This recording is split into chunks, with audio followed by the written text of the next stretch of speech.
Thank you for being here. Just want to start by saying that. Thank you for being here, all of you, for the second week of our series, which we've dubbed Jesus, Love, and the LGBTQ Community. We know that these topics are controversial, have been controversial in the church, and we're not trying to be controversial or sensationalistic or anything like that, but we've decided to be a church that actually talks about things, that says whatever the hard issue is out there that people don't all see eye to eye on, we're willing to have conversations about it. That might not sound that radical, except that a lot of us have been part of churches that have basically said on this issue or this issue or this issue or this issue, whatever the topic might be, we church leaders figured out the answer. We came up with a document. We hung it up on the wall. You can agree with us and be part of this church, or not agree with us and not be part of this church. But what it leads to is, when that's the approach that's taken, what it leads to is there's no conversation, and the conversation matters. And it's my opinion that churches have judged gay people and people otherwise in the LGBTQ community pretty harshly and excluded them pretty harshly from the church community. And most of that has been done on the basis of a particular understanding of 5 or 6 passages in the Bible. And most of the people who have sat in church and heard those things taught and come to share in those perspectives have not had anyone invite them to actually look at those passages deeply. They've just had someone say, this is what the Bible says, and they rattle off those few verses, and everybody goes, yep, that's it, go home, have lunch, end of story. If that's what you've been taught, I would really encourage you to listen to my message from last Sunday. It's on our website. All the messages are on our website. So go to the website and listen, because if you haven't heard that message, or you've never heard any teaching quite like that, what you're going to find is there's a lot about those Bible passages that nobody ever told you, and in my opinion, it makes them a very difficult fit with what we're talking about today when we're talking about our gay friends and family members. So I want to encourage you to listen to that if you haven't done that. This morning I have the pleasure of interviewing 2 couples who have become friends to Lynn and I, and who have become part of this church community. Dave and Debbie Jankowski and Paul and Donna Ridsdale. Both of these couples have become part of our church community just this year, and we've dubbed this conversation Loving Your Children Unconditionally. And so, guys, come on up and hang out with me.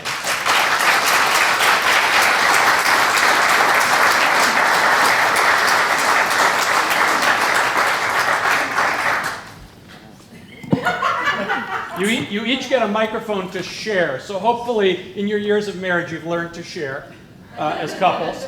And you got some water bottles there by you too, and whatever. So thank you for, I'm going to have you put your hands together for them at the end. Thank you for doing that.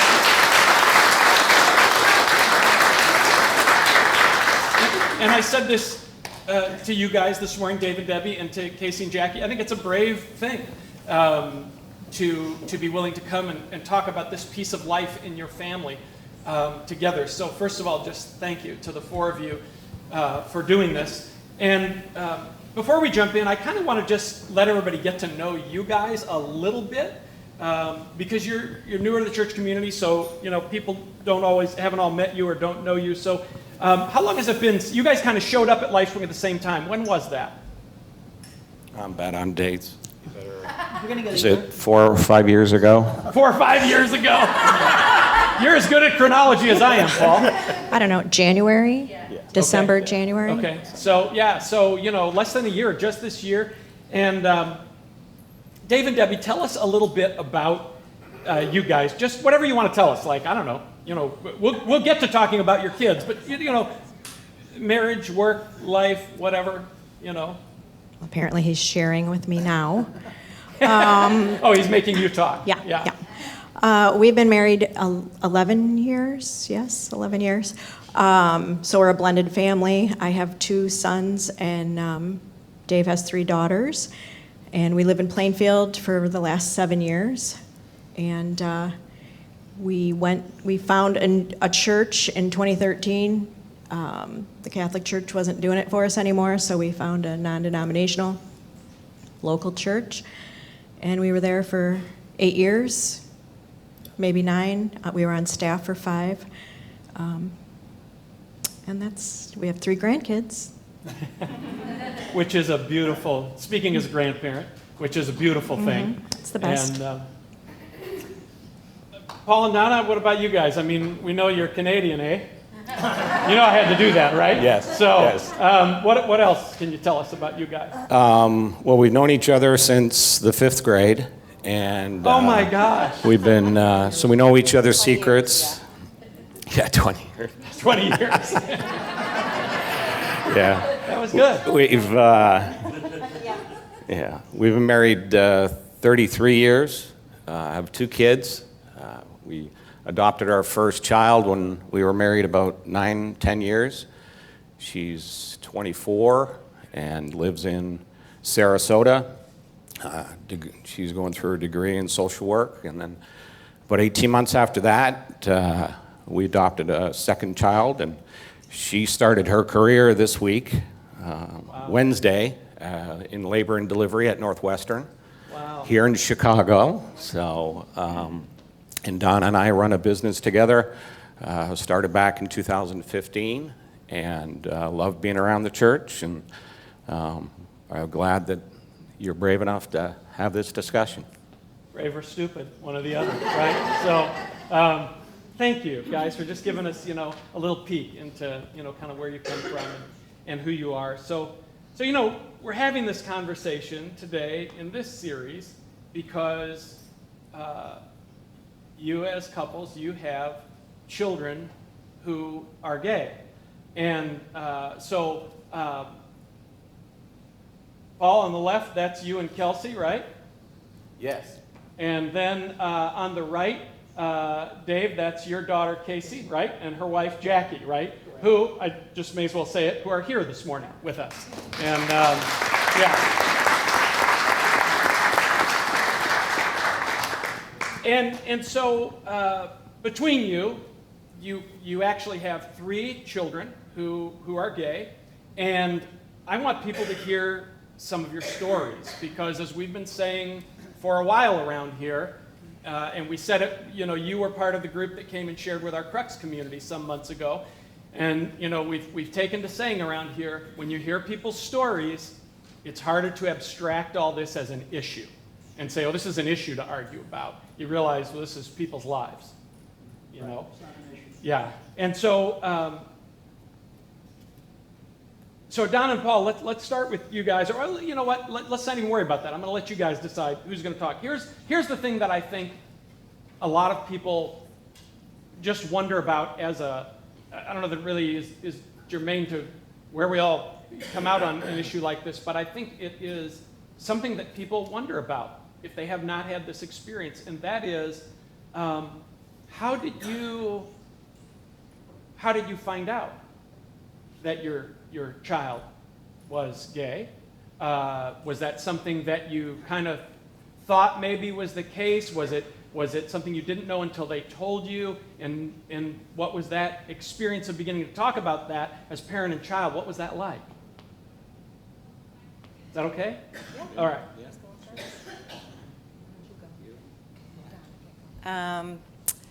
Is this on? Yeah, okay. I think I suspected that Kelsey was gay from the time she was a toddler. Actually, let me just back up for a minute. I did just want to say that regardless of where you are on your journey, if you could just listen to our stories. I forgot that. Thank you. Just listen to our stories as if we were talking about someone you love. A child, a sibling. So that was what I wanted to start with. But I think I've known that Kelsey. Wait, stop and say that again, because I was going to ask a question to give you an opportunity to say that, and I want people to really hear that. So say it again. Just really listen closely to what Donna's about to say. Regardless of where you are on your journey towards LGBT affirmation, I just really hope that for the next 20 minutes or so, you can listen to our stories as if we were talking about someone that you loved, your child, your sibling. Yes. Maybe a child that's not even born yet, or someone who's not even come into your life yet. Yeah. So that was kind of what I wanted to lead with. And then, yeah, so I have known that Kelsey was gay from the time she was a toddler, and really wrestled with people in the church at that time who told me that I would need to tell my daughter that I loved her, but she would really need to change her ways. I don't think Paul realized quite as young. Hey, Donna, hold that mic up just a little bit. I don't think Paul realized when she was quite as young. But when she was in the 10th grade, she took me to McDonald's one day after school and sat down and told me that I like girls. I don't like boys. And it was never even an option for me to have any reaction other than, I love you, I don't care who you love, and to give her a big hug, and for both of us to start crying right in McDonald's. Yeah. Anything to add? Not right now. Okay. Okay. I think similar to Donna, I think I knew that my son Andrew was gay since he was, or might be, since he was a toddler. I didn't think anything was wrong with that. I just knew he was different than other boys in our family. I think everyone in our family knew that as well. He didn't, I think he had it was hard for him, I think, growing up from my point of view, watching him be lonely and not have not being invited over to friends' house or sleepovers or birthday parties because he didn't fit in with the boys. And then when you're young, girls and boys, they don't invite back, in the 80s, it wasn't like, and 90s, it wasn't like the boys and girls had parties together. So it was a lot of him being home alone and doing things alone, which is really sad to watch.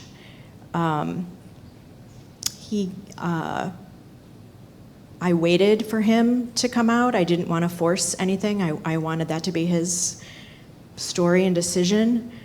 And so it was about a month before our wedding, and Andrew was 25. He had a very difficult time. He was afraid. He was crying. He didn't know how to tell me. I don't think he knew how I was going to react. But I told him that I was his mom and I loved him no matter what. And then, because he told me he was seeing someone, and I said, well, you're welcome to bring him to the wedding if you want. So he did not, but he was more than welcome to do that. So. For me, Casey was the youngest of three daughters, and our oldest two daughters were in TAP in ballet. Casey was in ballet for 1 year, and then she told us, I don't want to do that anymore. Casey was more into paintball, playing paintball. She loved hockey, and there were just some choices she made as far as what she liked to do, or I shouldn't say choices, just what she liked to do was different than what her two older sisters liked to do. So I thought about that a little bit. As Casey was in high school, she was very popular. She played sports, and she hung around with a big group of girls. In spring of her sophomore year, all of a sudden it was just Casey and another girl. She was no longer hanging around with all these girls. So that was also an indication that, of her sexuality. When Casey came out to me, she was 19, 20. When Casey came out to me, it was a relief. As a parent, it was a relief because now we can tell her that we love her, that we support her, and we can talk about it. She knew, now she can know that as a family, she was loved and supported. And we didn't have to keep it a secret or dodge the issue. So when Debbie and I started dating, it was probably our third or fourth date where I realized, hey, this lady's pretty awesome, and I'd like to keep dating her. And I told her on our date, I was like, there's something you need to know, is that I have a daughter who is gay, because I knew that I did not want to be in a relationship with somebody who did not love our daughter for who she is. And then at that point, Debbie says, I have a son who is gay, because she knew in her heart that he was gay. So, that's how it affects us. We don't want to be in that relationship with people who don't accept our children. Not that this is neither here nor there, but that must have been an interesting moment. You were like, oh. So. You want to talk about that? Well, I was afraid what he was going to tell me. He was like, oh, I have something to tell you. And I was like, oh, okay, this is the end of this relationship. I was like, This is this where this isn't going to dating be cycle good. ends, Yep. And then when he said that, I was like, it was like a giant relief, because, I felt the same way. Like there was no way I could be with someone that wasn't going to accept my son for who he is. So you guys have kind of touched on this a little bit. Maybe you guys a little bit more, but you can still answer this question too. But maybe Paul and Donna can speak to this. So watching your children, maybe before and after you'd really had these conversations with them, were there things about this that were hard for them, just growing up and being perceived maybe by some people as being different? And again, you only have to tell the stories you are comfortable telling. I'm not, I want to be respectful, but I think sometimes people don't realize, like we're just having all these arguments about gay people, about LGBTQ people today, and we're just not recognizing that people are going through very hard things. Bullying. Yeah. Bullying. No. I won't get through it. You know. Paul and I were just talking about this somewhat this morning.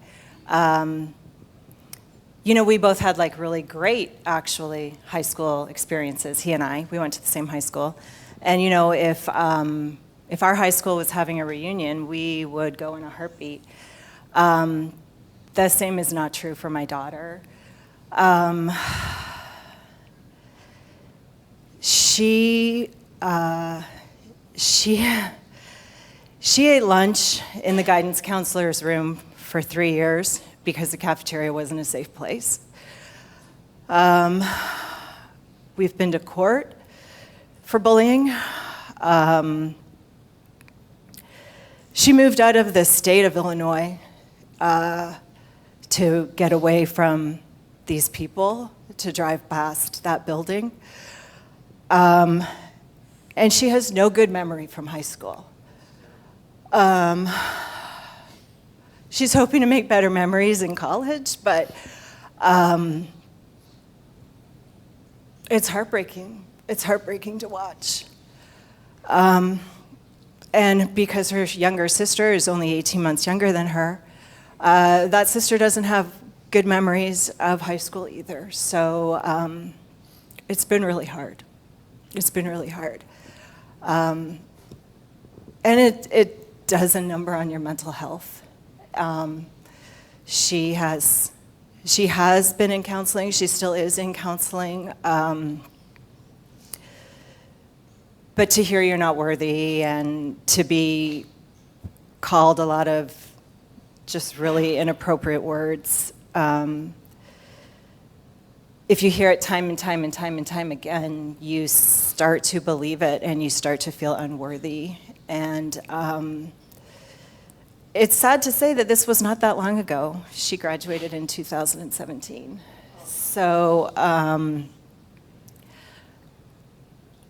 I know another thing Paul and I were talking about this morning was that us sharing up here, all four of us, none of what we say today is going to change any of our children's experiences. But we just hope that maybe it can change experiences going forward. That maybe it will encourage people to have the courage to speak out when they hear something, stand up for someone, be a friend when no one else is. So, want to add anything? I guess the, the one thing that I am glad for. Okay. Take your time. Is that Kelsey had support at home. That she has support at home. Yeah, lots of kids don't. Yeah. So, That's one of the things that, as I have gotten to know you guys, which has been a great joy, that kind of blew me away, because mostly what I've heard, and maybe it's because you hear the negative stories, kind of like what we say about the news, right? The negative stories make the news. But a lot of the stories that I hear about, young people in the LGBTQ community is about their parents rejecting them. And I was almost caught off guard. That's just the stories I've heard, but I was almost caught off guard as I got to know the four of you, and there just wasn't a hint of that in your stories of discovering this about your children, and you just moved immediately to, you're my child, I love you, I will never stop loving you, I support you, and that is like astounding to me, because so many kids out there are not having this experience. And let's just be honest, probably fewer kids raised in Christian homes are having that experience, because of what we've been taught in the Christian community makes it actually almost harder in a lot of times in Christian families. and if you think of, the pain you're seeing in us up here, imagine the pain of that Kelsey Right. and Casey and Jackie and the other in the community that go through 10 times the pain and hurt that we felt trying to support Right. support them. Right. This is one step removed. This is the parents. Yeah. This is the pain of the parents. And you're looking at me like you want to say something. Good. Okay, you're good. Well, it's good, because I was going to put the two of you on the spot now. So,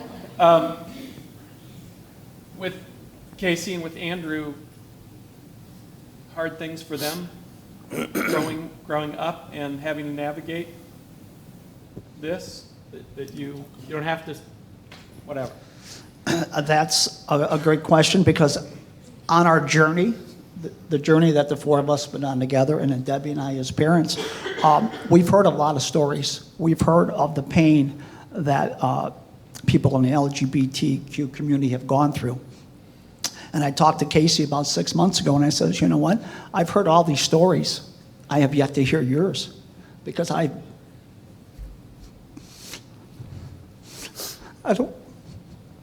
don't think it's hard. I don't want to know all the hurt she's been through, but I still have yet to hear her story. That's the same for me. I only know the stories that either he's told me, or my younger son, who was in high school. They were in high school for a year together. With the few things that he has said to me, but I don't know that I want to know, but I don't want to know. I don't want to know that he was bullied. I don't want to know that he didn't have a good experience. I don't want to know that people hurt him.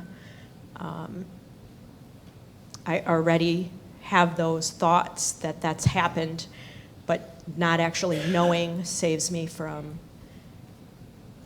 being in more pain about it. I worried when he lived alone. I worried when he would go to the store by himself. I worried when he would go out at night alone that some weirdo or hater or whatever would hurt him.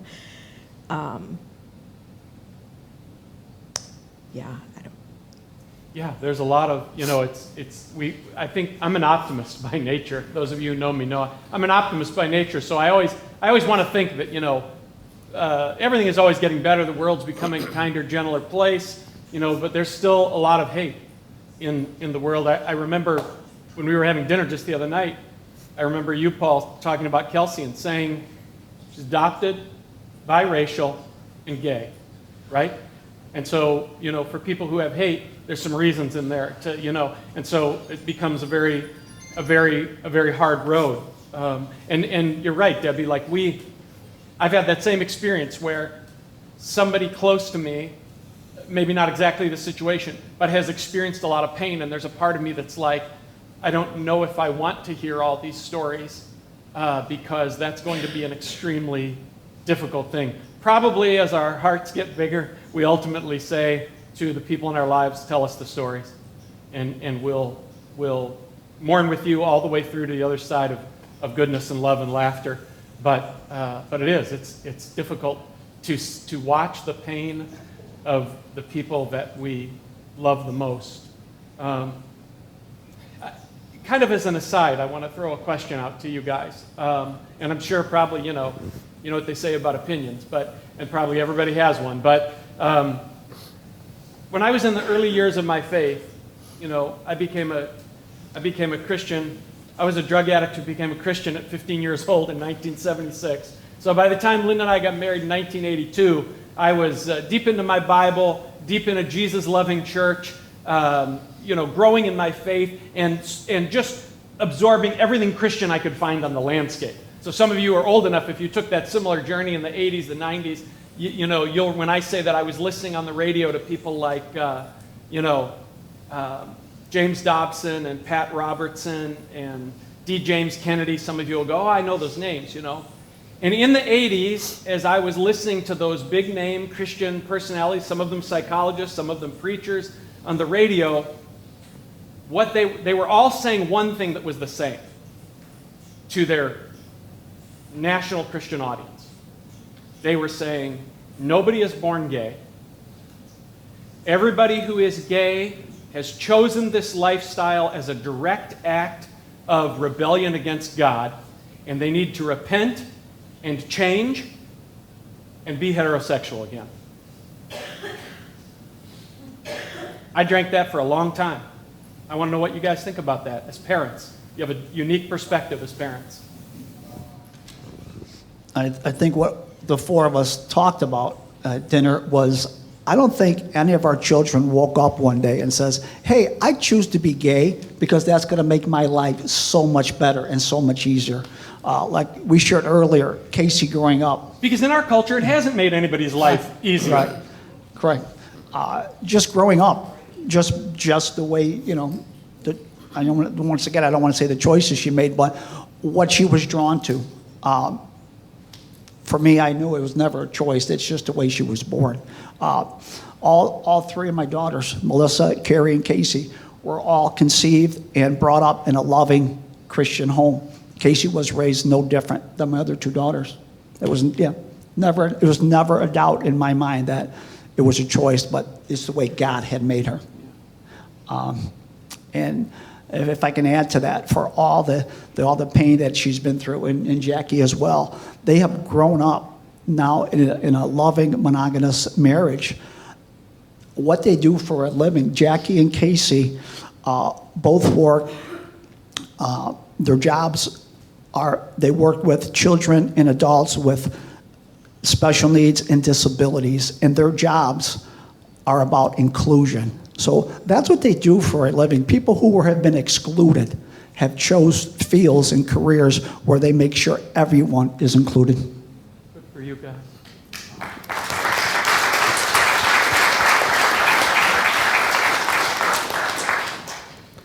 Yeah. Paul, you want to comment on my question?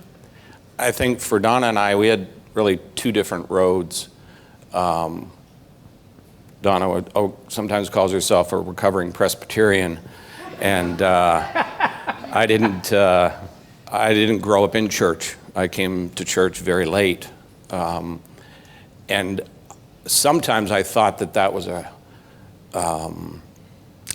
not a defect, but sometimes I thought I was kind of behind the curve, and I'll never catch up, and then there's this whole thing about deconstruction. Well, it's pretty easy. You don't have to deconstruct when you haven't constructed anything. So what you talked about there, I knew nothing about. And to be honest, when they said that type of I really didn't care because it didn't apply to me. I knew what common sense was. It says we choose to be centered in the heart, teachings, and way of Jesus. And if you've grown up up there at the 2022 when you put it up there, and for someone who did not grow up with church, some of these things that people are wrestling with is just common sense. So for me, I'm sorry, I shouldn't laugh. It's Yeah. just, some of us have had to, I don't love the word deconstruct, that's the buzzword today, but some of Right. us have had to deconstruct because we were told for so long about certain things, this is the only way to look at this, and then all of a sudden there's a crack in that paradigm, and you realize, Right. oh, right, and I'm not trying to minimalize that because I've been with Donna.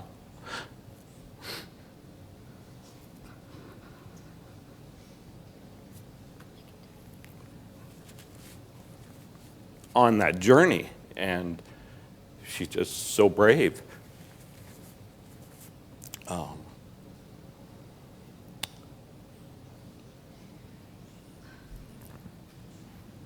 I don't know that I really have anything to add. okay. Yeah. Yeah. Yeah. No, that's enough. I just kind of wanted your guys' take on this whole, because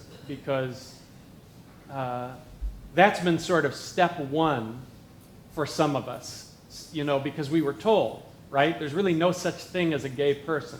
There's only a person doing rebellious sexual things. And certainly there are rebellious sexual things in the world. We all get that. Well, all of us we're all messed up in some way in our sexuality as human beings. But we were told that for so long, and then there is kind of this process of when you begin to realize, wait a minute, this might not actually be the way that it is. So, first you start to realize, like, you guys have met my brother-in-law, Randy, who is my close friend, who is gay. And I'm grateful for him in my life because even when I was imbibing all that from the Christian community, all these big name people saying, this is what's true about gay people, I would look at my brother-in-law, who I love, and I would say, except that that's not true about him. And so somebody's not telling me the truth here, about how these things really work in life. And then, finally, I just said this to someone, I think I said it to Jackie and Casey this morning. If you know my story, you know that for 25 years as a pastor, I kind of dodged all these questions about, gay people, LGBTQ stuff. I dodged all these questions because I thought no matter what I do with these questions, I'm going to make some group of people unhappy with me. But then a few years ago when I realized some things happened around our church, that's a whole other story, where I realized I can't dodge this anymore. And I even thought, like, this might be the end of my pastoral life, but I can't dodge it anymore. And for the first time, I went deeper than the cursory reading I had been given of those 5 or 6 Bible passages. And all of a sudden I discovered, there's not only a crack in the paradigm of how they talk about gay people's experience in terms of where that wiring comes from, there's a crack in the paradigm of how I've been taught these Bible passages and how supposedly easy they are to apply to my gay friends and family members. And again, go back and listen to the sermon or read any of a number of good books out there, and you'll find that the discussion about the Bible passages is bigger than maybe what you've known.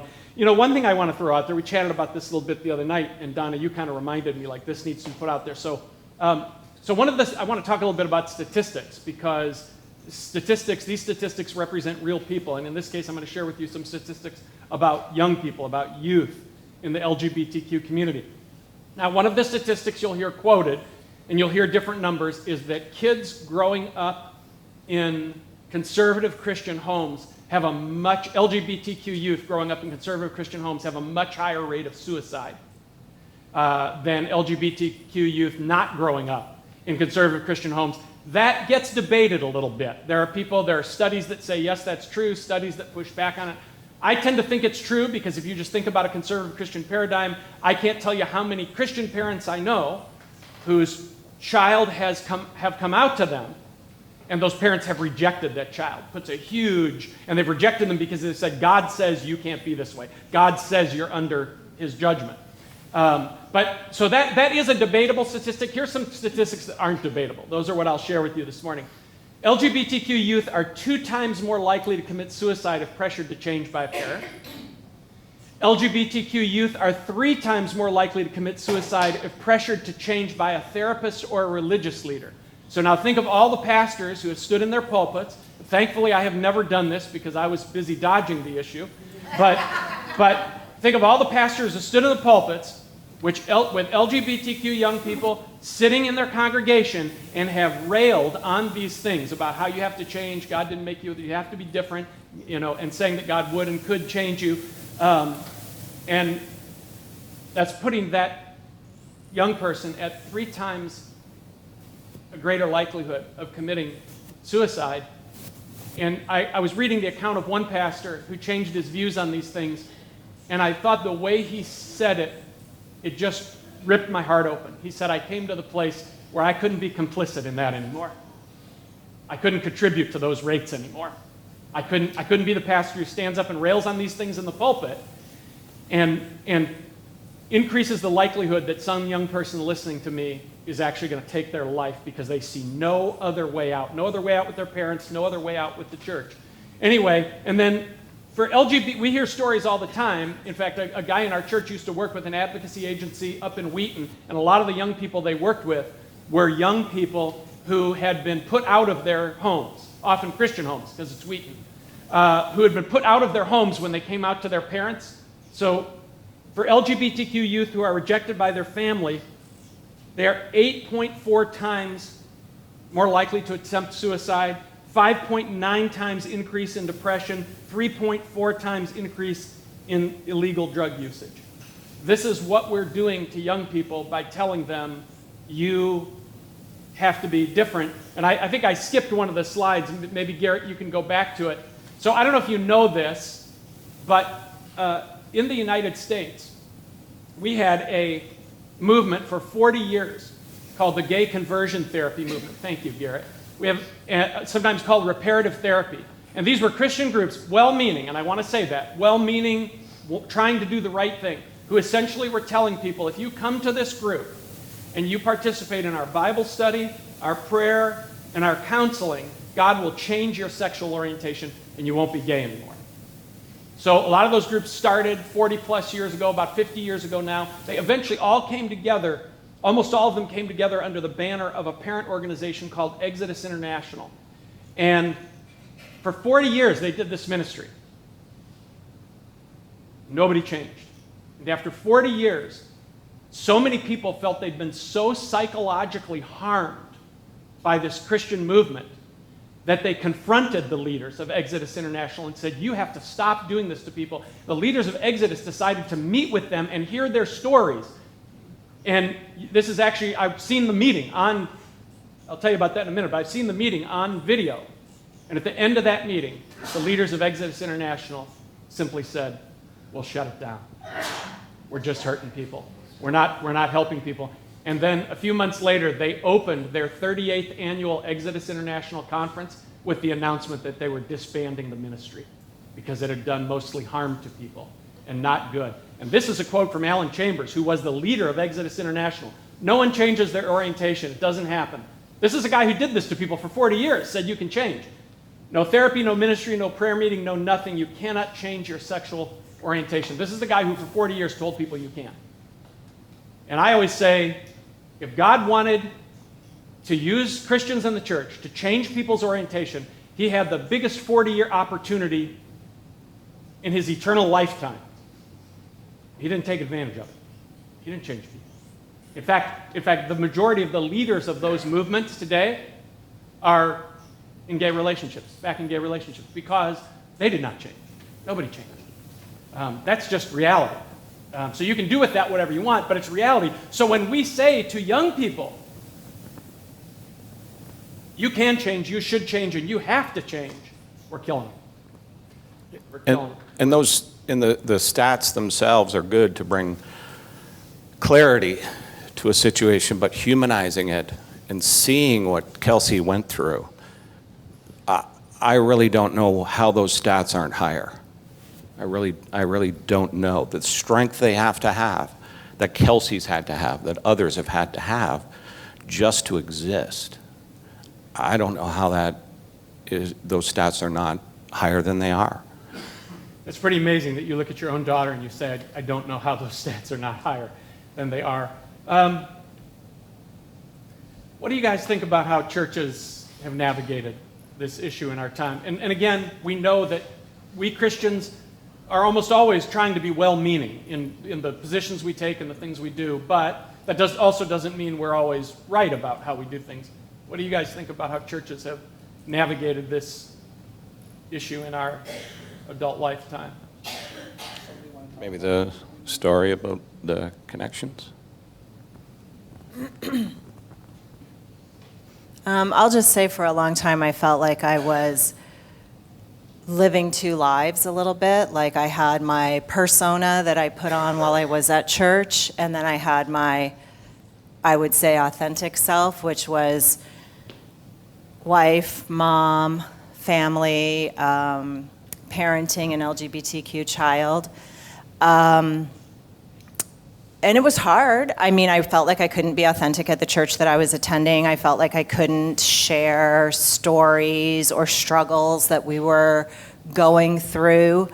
And I remember sitting in a women's small group, and one of the members chose to share about a daughter that had just come out, and I did nothing.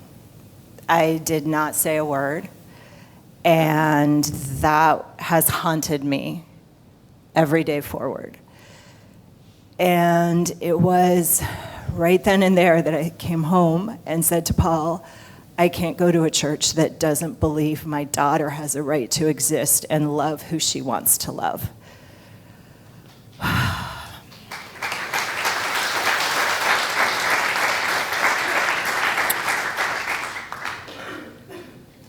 And we went on the church hunt the next week. Here we are. And here we are. We, like I said earlier, we attended our church for 9 years. We were on staff for 5. My son Andrew got married in September of 2018. Their 4-year anniversary is coming up soon. And in November of that year, the founder of the church and one of the directional lead team members and a pastor of one of the locations had a conversation with us. It was just going to be this short conversation about they were going to tell our friend, who also was a member of the church and was a leader in the children's ministry. He officiated my son and son-in-law's wedding. He offered. Was our friend since we started attending that church. He did an amazing, beautiful job. Their wedding was just like Casey and Jackie's. It was full of family and friends that support them. It looked like weddings of our non-gay kids, which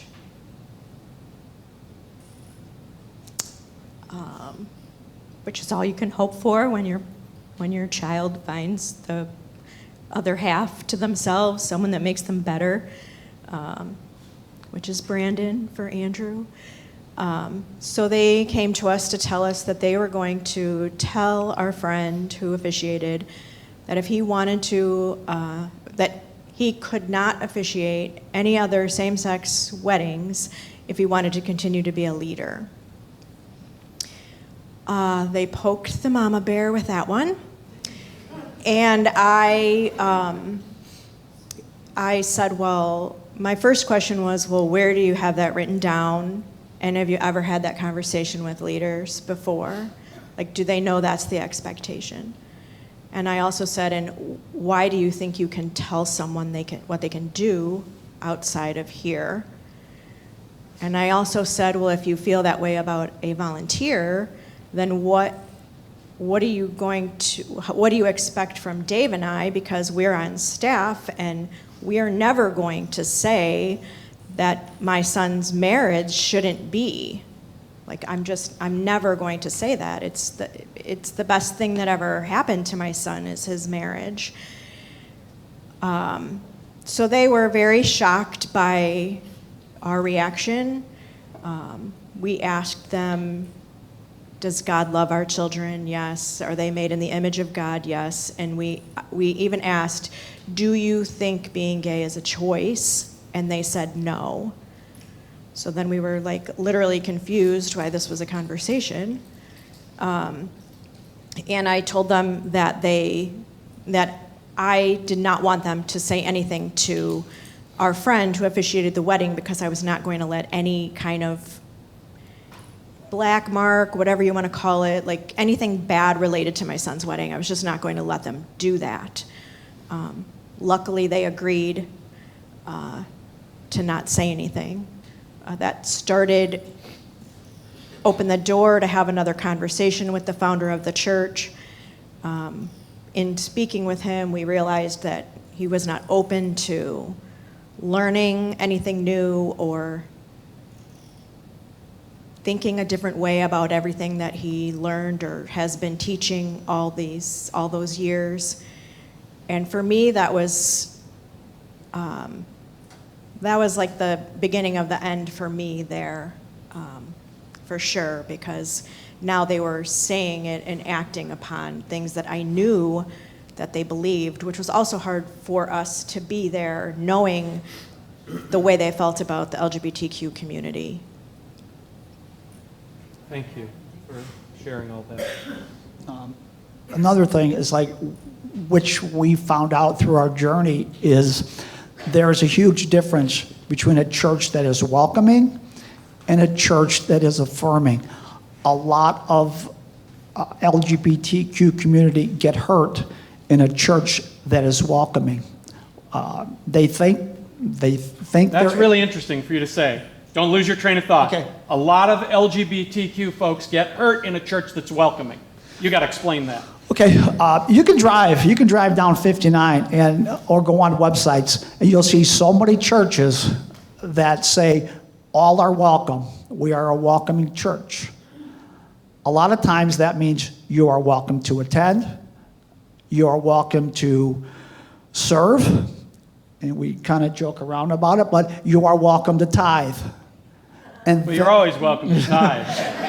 And in a welcoming church, that's pretty much where it ends if you are a member of the LGBT community. The line is always drawn at leading. You can serve. Sometimes that's serving. Okay. I've seen churches where it's like you can attend, you can sit in the back row, but then the person says, well, I'd like to serve communion. I'd like to, just be a part of this in some more meaningful way, and give something away. And people say, well, no, you can't. In the church we attended, the line was drawn at leadership, and Debbie was involved in student ministry, and she had just seen so many children, so many students who were involved in church, and they wanted to continue to be involved, and they wanted to lead. And it's at that point, after they've been in this church, after they attended this church and served in this church, it's when they want to lead. That is when, for the first time, they find out that. And that's when the stop sign comes up, and it sounds like, and then they tell them that you're not as equal as everybody else. You do not have the same opportunities as everybody else because of. And they weren't told that until that moment. Correct. So they raised their hand and said, I'd like to do this. Right. And they said, well, not you. And that's where the hurt comes in. Yeah. Because before that policy, a lot of times that policy is never written. It's not anywhere for people to see or read. And it's only at that point when they realize that that's where the line is drawn. Yeah. Okay. I'm so appreciative of hearing these stories this morning, guys, truly. This was, as I said last week, this came out of our leadership team. Our leadership team said, next step is the church needs to hear people's stories. And so we said, okay, let's do that. What I'd like to do is I'd like to just kind of close this time in prayer, and then I have a couple little wrap-up things I want to do before we let these guys jump off their stools and go back to their seats. Father, we thank you for your love. I don't even know how to pray, Lord. I'm so grateful for open hearts. We have so much ideology, and we're so big on positions and platitudes and policies. And Lord, but you came because you love people. And because you want people to find real life and good life and hope and love and all the things that we're told are the fruit of your Spirit's work in us, that are the fruit of your love for us.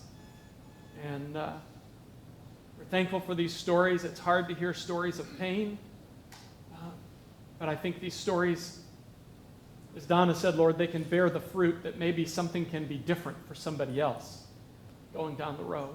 And we pray that that would be the case. We pray you would bless Paul and Donna and Dave and Debbie and their kids for telling these stories and letting mom and dads come up and tell these stories today. We lift our hearts to you in Jesus' name.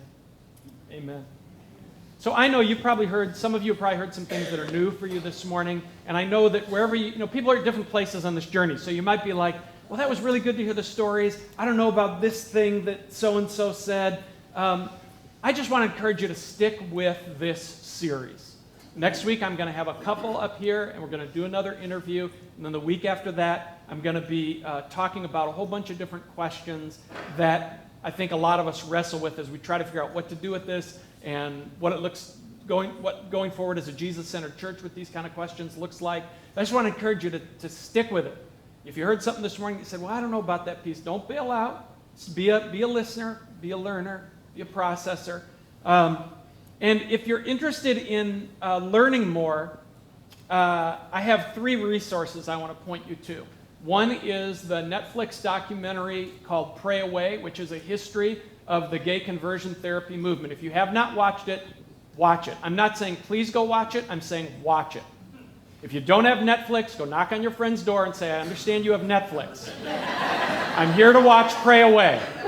Watch it. You will actually see the video at the end of that I'm talking about, the meeting between Exodus and these folks who were hurt by that movement. So go watch it. The other thing is I would recommend a couple of books to you. One is a book by Tim Otto called Oriented to Faith, Transforming the Conflict Over Gay Relationships. Phenomenal book. And the other one, which this guy actually lent me, is called Unfair, and it's 40 or so stories, just stories, from LGBTQ folks of what their experience in life has been. And you'll probably do some crying maybe while you read this book, but it's worth the read. So I just want to point you to those resources. And beyond that, I just want to say again, guys, Paul, Donna, Dave, Debbie, and to your kids too, brave and beautiful of you to do this with us this morning.